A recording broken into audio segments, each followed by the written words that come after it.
Salah satu kunci untuk hubungan yang sehat adalah adanya nilai penghargaan. Perselisihan itu seringkali terjadi bukan karena perbedaan. Karena kita semua berbeda, nggak ada yang sama, baik suami istri maupun sesama rekan kerja. Tapi sesungguhnya, menjadi pemicu dalam pertengkaran maupun banyak perselisihan adalah hilangnya nilai penghargaan.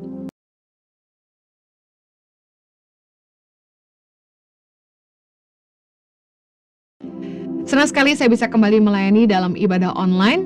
Salam damai sejahtera bagi kita semua. Hari ini saya akan menyampaikan firman Tuhan dengan tema nilai penghargaan. Salah satu kunci untuk hubungan yang sehat adalah adanya nilai penghargaan. Perselisihan itu seringkali terjadi bukan karena perbedaan. Karena kita semua berbeda, nggak ada yang sama, baik suami istri maupun sesama rekan kerja. Bahkan kakak adik pun tidak ada yang sama. Saya punya anak kembar, identik. Keduanya sangat berbeda.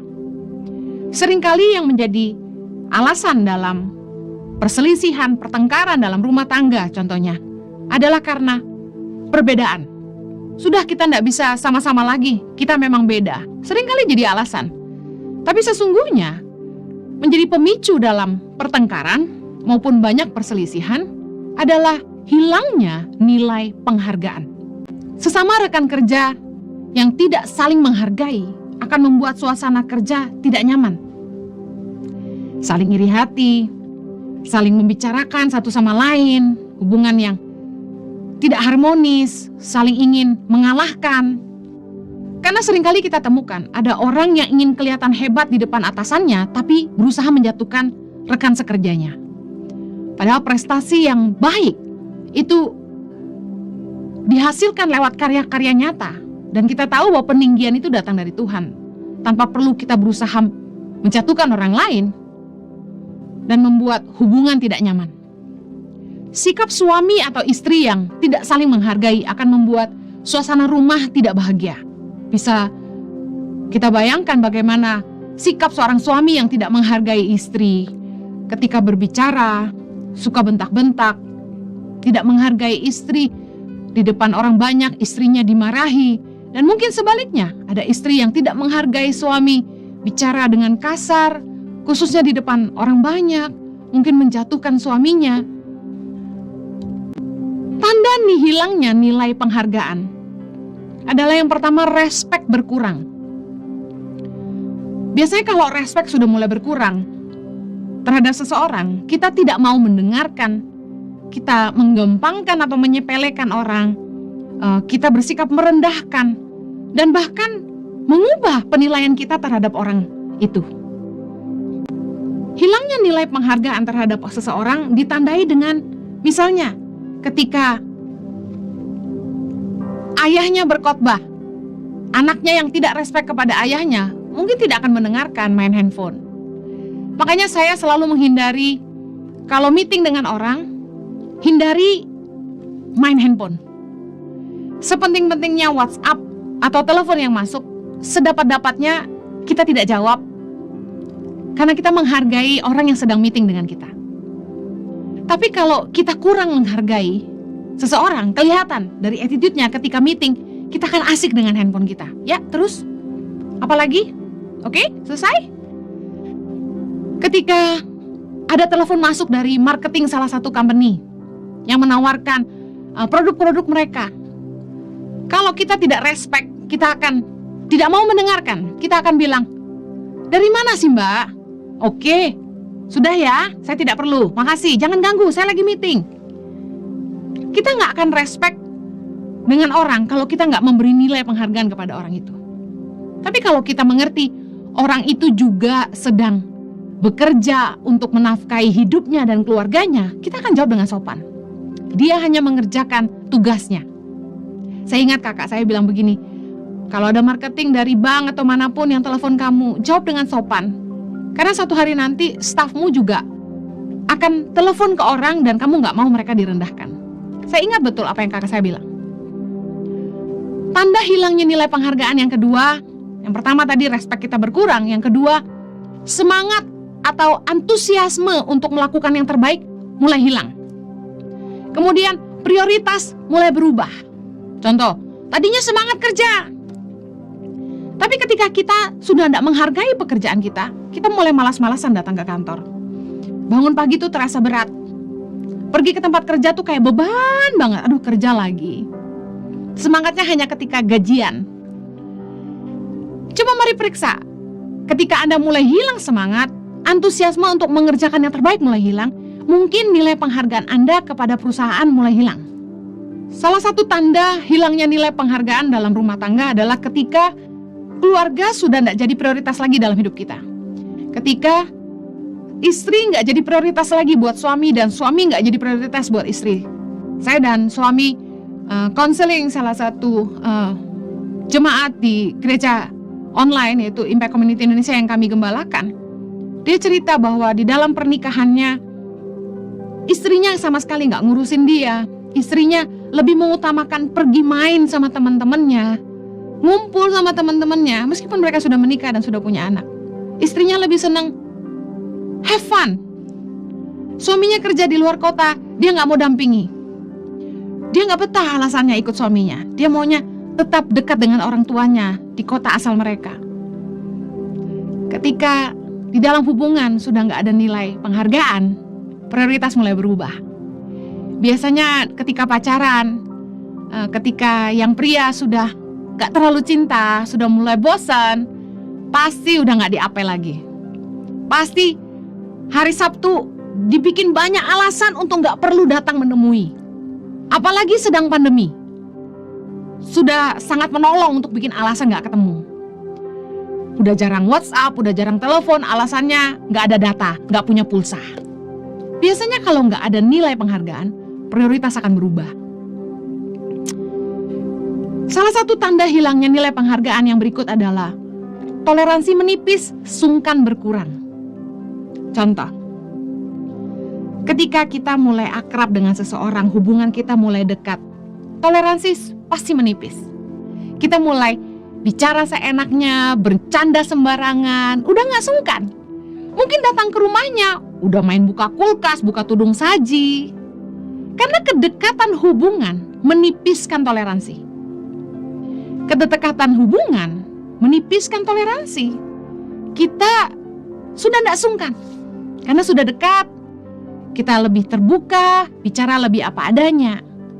Saya nggak bilang itu salah, tapi seringkali yang kita gagal pelihara dalam hubungan adalah nilai penghargaan. Ketika suami istri sudah nggak lagi malu satu sama lain, sudah terbuka, sudah tahu segalanya, ya, sudah bicara apa adanya, bisa bersikap apa adanya,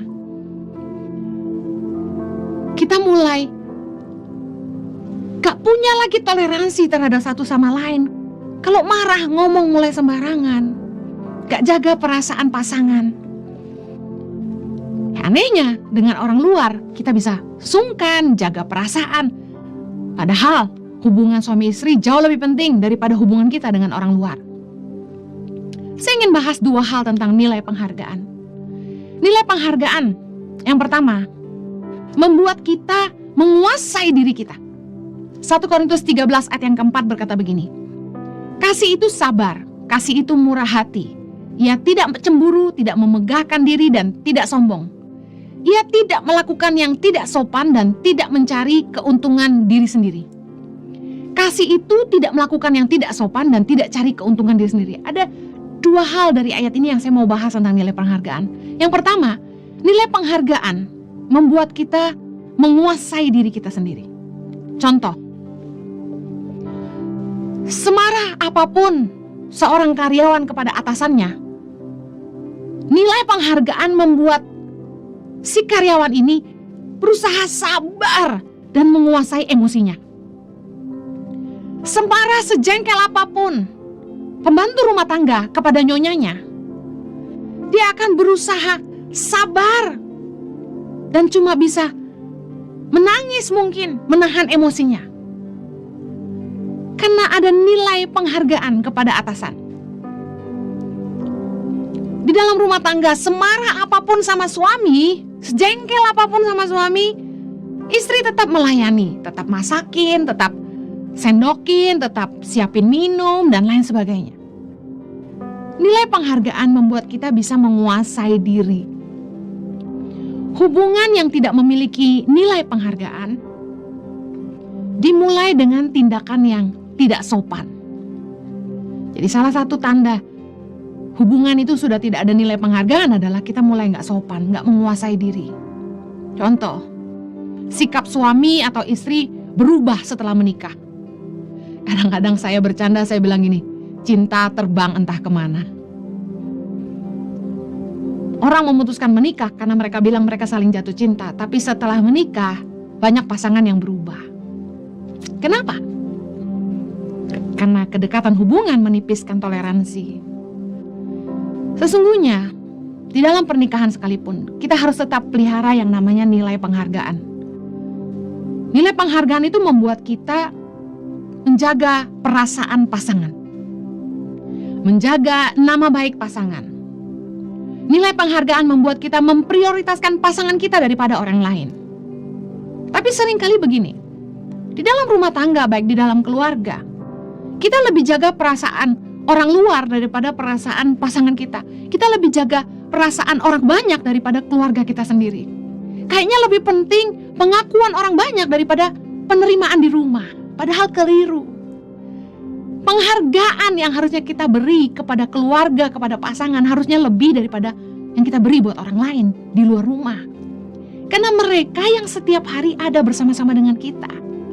Saya ingin ingatkan, suatu hari nanti ketika kita tua renta, ketika kita sakit, siapa yang akan tinggal dan mengurus kita? Siapa yang akan tetap bersama-sama dengan kita? Apakah orang banyak? Saya ingin ingatkan, orang di luar rumah Anda hanya membutuhkan Anda karena Anda berguna. Tapi pasangan Anda dan keluarga Anda, mereka tidak punya pilihan selain tetap mengasihi Anda. Mungkin ada pasangan atau keluarga yang sudah gak sabar lagi, sudah gak bisa terima seseorang untuk kembali ke keluarga saking banyak kesalahannya. Tapi saya mau bilang gini, seringkali kita mengorbankan perasaan pasangan dan keluarga kita sendiri demi menyenangkan orang lain.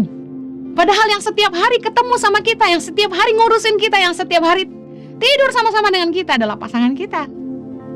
Gak heran banyak suami istri yang pergi tidur dengan saling balik badan.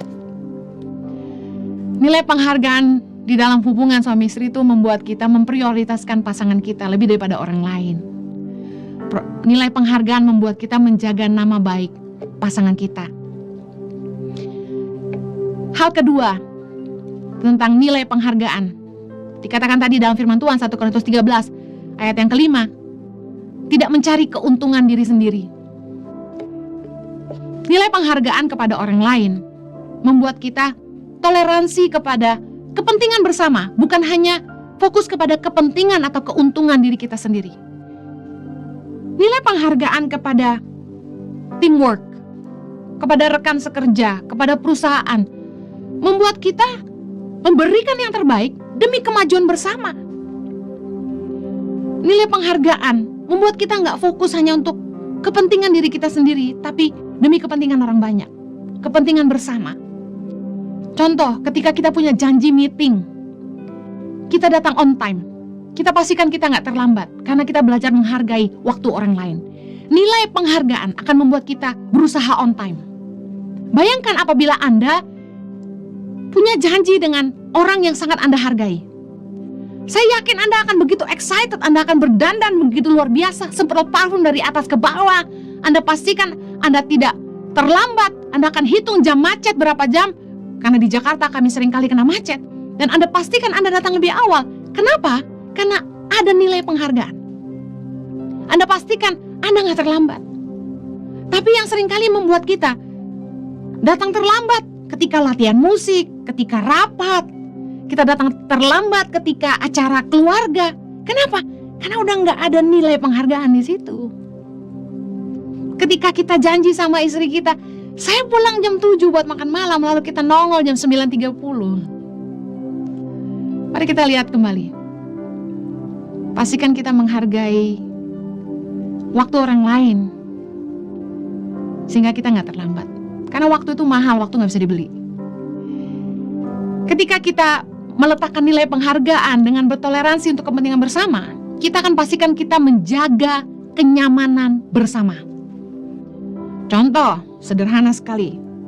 Di kantor kita pastikan kita jaga toilet tetap bersih setelah kita pakai pantry, bikin kopi, kita pastikan kita bersihin lagi. Saya nggak tahu dengan Anda, tapi meskipun saya seorang pemimpin, meskipun saya seorang atasan, baik di rumah maupun di kantor, kalau saya pakai toilet, saya bersihkan. Karena saya pastikan staf yang lain akan pakai, mereka harus nyaman. Malu kalau sampai tamu datang lalu toilet kotor. Di rumah, ketika kami makan malam, saya mikir, kasihan Lina yang membantu kami di rumah, dia sudah kerja dari pagi sampai malam. Kalau dia harus turun ke bawah dan cuci piring buat kami, saya biasakan setelah kami makan malam keluarga, saya yang cuci piring, saya yang lap meja, saya yang pel kalau perlu, saya beresin semua. Karena saya menghargai Lina, dia kerja dari pagi sampai malam, saya nggak mau dia capek. Bayangkan kalau pagi hari dia turun lalu lihat, tempat cuci piring penuh. Kalau kita belajar menghargai orang lain, kita akan pastikan kita bikin orang comfort. Kita bikin orang lain nyaman sama kita. Saya pengen yang kerja sama saya betah. Jadi saya pastikan kenyamanannya. Saya bikin pantry yang bagus di kantor. Saya kasih AC supaya mereka tidak kepanasan. Bahkan ada yang bilang sama saya, Bu Heni, itu dulu karyawan tinggal sama Bu Heni, tidur di rumah Bu Heni semua pakai AC. Saya bilang iya. Karena saya kebayang gini, mereka kerja seharian pasti lelah.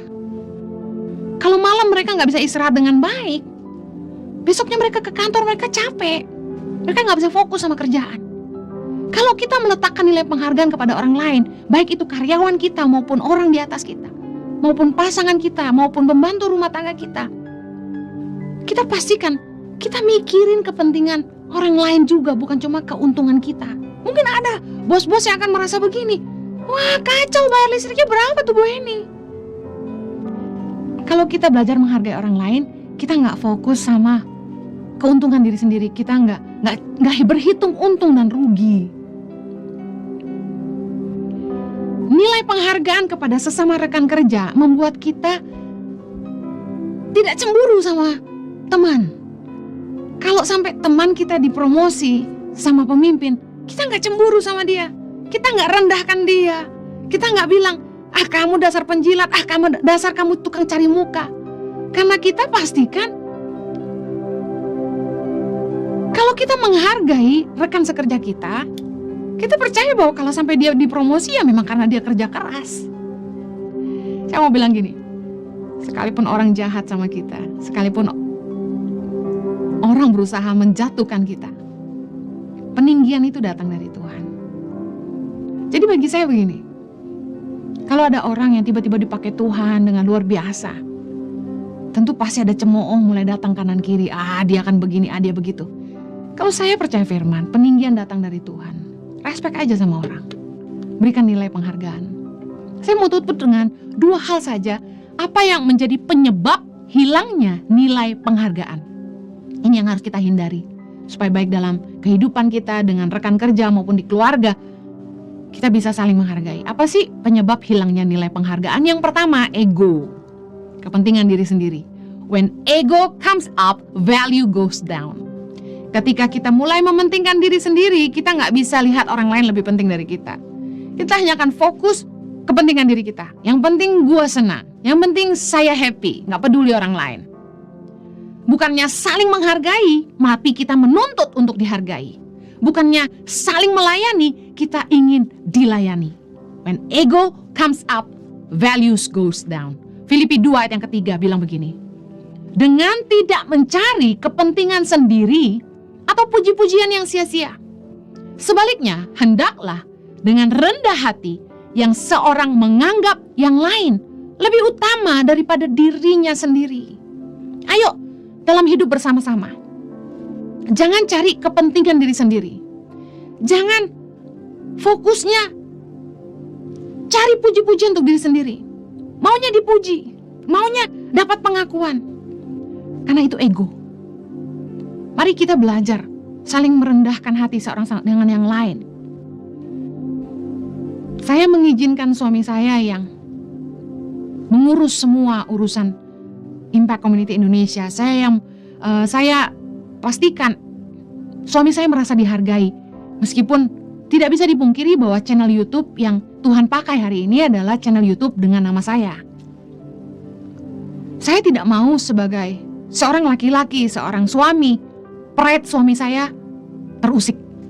Saya ingin suami saya merasa dihargai. Oleh karena itu, saya nggak jalan sendiri. Saya libatkan suami saya. Saya minta dia yang memimpin Impact Community Indonesia sebagai gembala. Bahkan dalam pertemuan mingguan dengan seluruh tim Impact Community Indonesia, saya nggak ikut-ikutan. Saya nurut aja disuruh apa. Bahkan di Tangan Pengharapan, meskipun sebagai founder, saya beri ruang buat suami saya untuk bilang apa aja. Dan bahkan saya mengatakan suami saya adalah CEO Tangan Pengharapan. Beberapa orang tanya, Bu Heni, ternyata Bu Heni yang memulai Tangan Pengharapan, kami kira Pak Jojo. Saya selalu bilang gini, nggak penting siapa yang memulai, tapi kami mengerjakannya bersama-sama. Karena suami istri bukan lagi dua, tetapi satu. Makanya kita nggak perlu argue, nggak perlu debat. Siapa yang lebih dipakai Tuhan? Siapa yang lebih kaya? Siapa yang lebih pintar? Kalau kita mengedepankan kepentingan bersama, kita nggak perlu cari puji-pujian. Saya ingat ada satu hal yang seseorang pernah ajarkan begini kepada saya. Dia bilang, if it doesn't matter who gets the credit, more jobs will be done. Kalau nggak penting siapa yang dapat pujian, banyak pekerjaan yang bisa dilakukan. Nah, seringkali yang terjadi gini, kita nggak banyak bikin apa-apa karena kita sibuk cari penghargaan. Padahal ketika kita saling mengutamakan satu sama lain, dan demi kepentingan bersama, kita akan mencapai lebih banyak daripada apa yang bisa kita kerjakan sendiri. Ketika posisi lebih penting daripada fungsi, suami ingin dihargai, istri merasa tidak dicintai. Semua saling menuntut. Ketika karyawan ingin diberi gaji lebih, tapi sang pemimpin merasa tidak dihargai. Ketika hubungan seperti ini terjadi, semua menuntut haknya dan melupakan kewajiban. Tidak mengutamakan kepentingan bersama, tapi kepentingan masing-masing. Nilai penghargaan akan hilang. Yang tentu akan diikuti dengan semangat kerja yang berkurang. Antusiasme terhadap pasangan mulai hilang. Efesus 5 ayat 33 bilang gini, bagaimanapun juga bagi kamu masing-masing berlaku, kasihilah istrimu seperti dirimu sendiri, dan istri hendaklah menghormati suaminya. Firman Tuhan mengajarkan kepada kita bahwa harusnya dua-dua melakukan bagiannya. Kita nggak bisa nuntut untuk suami kita mencintai kita kalau kita sebagai istri nggak bisa menghargai suami kita. Dan sebaliknya, suami nggak bisa menuntut istri untuk menghormati, tunduk, menghargai kalau suami sendiri tidak mengasihi istri. Saya percaya bahwa respect, nilai penghargaan itu lahir lewat kasih. Dan saya ingin ingatkan bahwa dikasihi jauh lebih penting daripada ditakuti. Seringkali pasangan kasar, baik secara verbal maupun fisik. Pasangan menjadi posesif karena cemburu buta. Saya ingin bilang, ketika suami menuntut istri tunduk dan istri menuntut suami takluk, tidak akan ada kebahagiaan di situ. Kesalahan waktu dating, wanita biasanya diperlakukan seperti tuan putri, ya nggak sih? Waktu pacaran saya ingat tuh Jojo bukain pintu saya. Tapi setelah nikah, terbalik. Suami ingin diperlakukan sebagai raja. Susah. Dari sejak dating harusnya kita belajar menaruh nilai penghargaan kepada pasangan. Dari sejak pacaran udah mesti pastiin. Pria harus menghargai wanita, wanita juga harus menghargai pria. Dari sejak dating. Masalahnya banyak pasangan yang sejak masa dating nilai penghargaan sudah hilang. Kenapa? Karena nggak jaga kekudusan. Udah bablas, bos. Dosa membuat kasih jadi nafsu. Iblis itu bapak segala pendusta yang memutarbalikkan apa yang tidak lazim jadi lazim. Apa yang tidak wajar jadi wajar. Dunia mengartikan cinta adalah tidur bersama. Dengan kata-kata begini, kalau kamu cinta, kamu akan berikan segalanya. Dengar baik anak-anak muda yang belum menikah. Dengar kami orang-orang yang sudah menikah. bahwa seks itu bukan yang terpenting dalam pernikahan. Anda telah dibohongi. Yang paling penting dalam hubungan pernikahan adalah bagaimana Anda menjaga hubungan. Karena tadi saya bilang, anehnya ketika pacaran, perempuan diperlakukan seperti putri. Tapi dalam pernikahan, laki-laki yang ingin jadi raja. Ada perubahan. Ketika orang kesal satu sama lain dalam pernikahan, ketika suami kesal dengan istri, istri kesal dengan suami, yang ada, mereka nggak mau lagi saling melayani. Jangankan untuk bicara dengan baik. Berhubungan seks pun pasti mereka malas. Dengar anak muda, nggak perlu latihan untuk urusan hubungan seks. Natural. Kami piara lovebird di rumah. Nggak usah diajarin, mereka bisa berhubungan seks. Apalagi Anda manusia. Nggak usah alasan latihan. Nilai penghargaan kepada orang lain membuat kita menguasai diri kita sendiri. Kalau Anda menghargai pasangan Anda, waktu pacaran Anda nggak akan rusak dia. Kalau Anda sungguh-sungguh mengasihi pasangan Anda akan jaga dia baik-baik. Nilai penghargaan kepada pasanganmu membuat kamu menguasai dirimu. Jangan pakai alasan khilaf. Ingat baik, saya pernah kasih perumpamaan ini buat anak-anak muda di khotbah saya tentang healthy dating. Kalau Anda punya handphone, tentu Anda sayang sama handphone Anda. Apakah Anda akan banting? Anda injak-injak? Anda rusak? Aduh, apalagi handphone baru beli. Kegores dikit aja rasanya sakit banget. Jatuh dari meja, letak. Aduh, itu rasanya terluka. Itu handphone. Kenapa Anda begitu merasa tersakiti ketika handphonemu jatuh, apalagi baret? Karena Anda sayang sama handphone Anda. Nah, herannya, kalau Anda betul-betul mengasihi pasangan Anda mengasihi pacar Anda, harusnya Anda menghargai pasangan Anda, bukan malah Anda merusaknya. Saya punya anak gadis 2. Saya sayang banget sama mereka.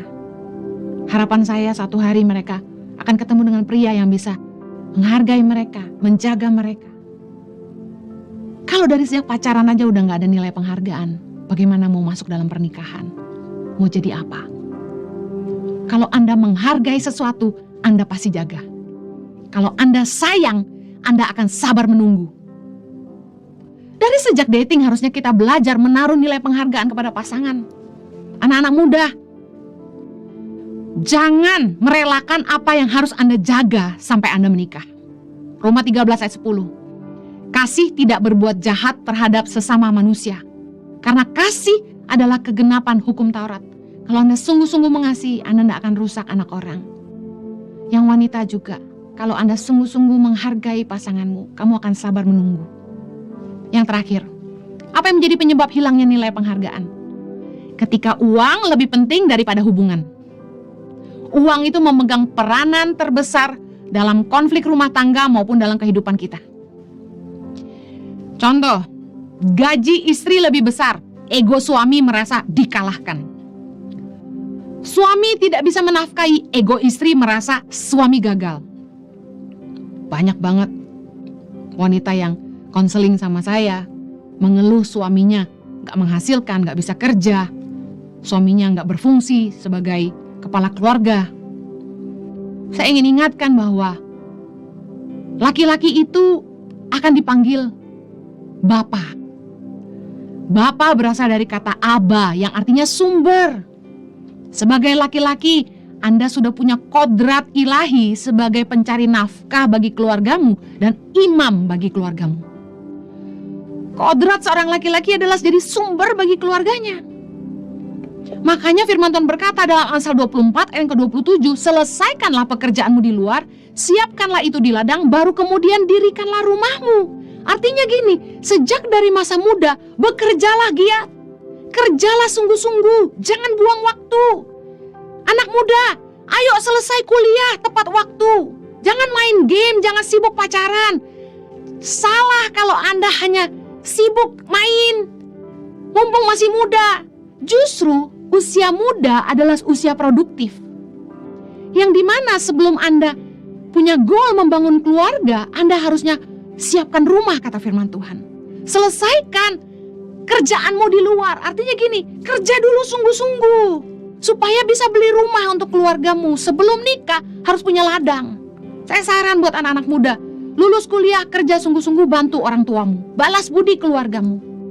Karena setelah nikah nanti, prioritas akan berubah. Istri dan anak-anakmu yang akan jadi prioritas utama. Makanya mumpung belum nikah, ayo balas budi orang tua. Tentu setelah menikah kita, kalau ada berkat pasti kita harus bantu orang tua kita. Tapi, dengar baik anak muda, jangan fokusnya main aja, buang waktu, mumpung masih muda, masa depan panjang. Keliru. Justru berpacu dengan waktu, mumpung masih muda, pakai kekuatanmu untuk bangun hidupmu. Belajarlah, upgrade dirimu. Kerja keras, bangun karirmu, rintis usaha, mumpung masih muda, belum ada tanggungan. Kerja sungguh-sungguh. Saya mau bilang gini, gak usah khawatir kamu jomblo. Bersinarlah. Bangun hidupmu. Bangun hidupmu supaya ketika kamu sukses, siapa sih yang gak mau sama kamu? Lalu Anda bilang gini, ada dasar cewek mata duitan. Bukan begitu. Masalahnya, nikah itu gak bisa makan cinta. Akan ada anak-anak yang lahir dalam pernikahan itu. Dan sudah banyak perceraian terjadi karena laki-laki tidak jadi laki-laki. Ayo bangkit pria-pria Allah. Karena kodratmu adalah Abah, sumber bagi keluarga. 1 Timotius 3:12 gini, dia kan haruslah suami dari satu istri dan mengurus anak-anaknya dan keluarganya dengan baik. Pria yang ingin jadi bapak yang dihargai oleh istri dan anak-anaknya harus bisa jadi sumber. Percayalah, istrimu akan menghargai kamu. Yang kedua, uang seringkali menjadi motivasi yang salah dalam bekerja. Banyak karyawan yang mulai hitung-hitungan ketika fokusnya uang. Saya kerja keras begini, gaji gak seberapa. Jadi, mulai gak semangat. Kerja udah mulai gak kasih yang terbaik. Kerja males-malesan, karena fokusnya uang. Saya mau tantang Anda. Bekerjalah lebih dari sekedar uang. Berkaryalah lebih dari sekedar mengumpulkan harta. Siapa sih yang gak pengen punya gaji lebih? Tapi saya kasih tahu rahasianya. Tunjukkan prestasi setara gaji. Kamu pengen digaji berapa? Jangan nuntut atasan. Tingkatkan prestasimu dan buktikan kamu bisa. Kamu layak. Karena value seseorang, seberapa tinggi dia bisa digaji, ditentukan dari karya-karyanya. Karya kita membuktikan nilai kita. Contoh, Anda beli barang dengan harga murah dan harga yang mahal. Anda tahu apa yang membuat barang itu lebih mahal? Karena kualitasnya. Kalau Anda ingin digaji lebih, buktikan Anda punya kualitas lebih. Saya mau tutup dengan ini. Di dalam hubungan yang sehat, tidak ada ketakutan. 1 Yohanes 4:18. Di dalam kasih tidak ada ketakutan. Kasih yang sempurna melenyapkan ketakutan. Sebab ketakutan mengandung hukuman dan barang siapa takut ia tidak sempurna di dalam kasih. Saudara, hubungan yang didasari dengan ancaman dan intimidasi tidaklah sehat. Kalau Anda ingin punya hubungan yang sehat satu sama lain, ayo belajar saling menghargai. Kita nggak bisa minta kita dihargai dengan membuat kita ditakuti. Bagaimana kita ingin dihargai? Hiduplah dalam kasih. Karena penghargaan itu lahir dari hubungan yang penuh kasih. Bukan hubungan yang didasari dengan ancaman dan intimidasi. Jangan jadi pemimpin yang otoriter. Jangan jadi suami yang merasa superior, ingin ditakuti oleh istri dan anak-anak. Mari jaga hubungan yang sehat dalam bekerja maupun berkeluarga. Peliharalah nilai penghargaan. Nilai penghargaan kita kepada orang lain membuat kita menguasai diri dan tidak mementingkan diri sendiri. Tuhan memberkati. Mari kita berdoa. Kiranya anugerah Tuhan memampukan kami untuk memahami firman-Mu dan tolong kami untuk bisa menghidupinya dalam hidup kami. Supaya hidup kami jadi berkat. Supaya kami jadi berkat mulai dari rumah kami, Tuhan. Di tempat pekerjaan kami. Kami percaya bahwa kasih karunia-Mu akan memampukan setiap kami. Biarlah Tuhan selalu dipermuliakan dalam hidup kami. Demi nama Yesus yang berdoa. Amen.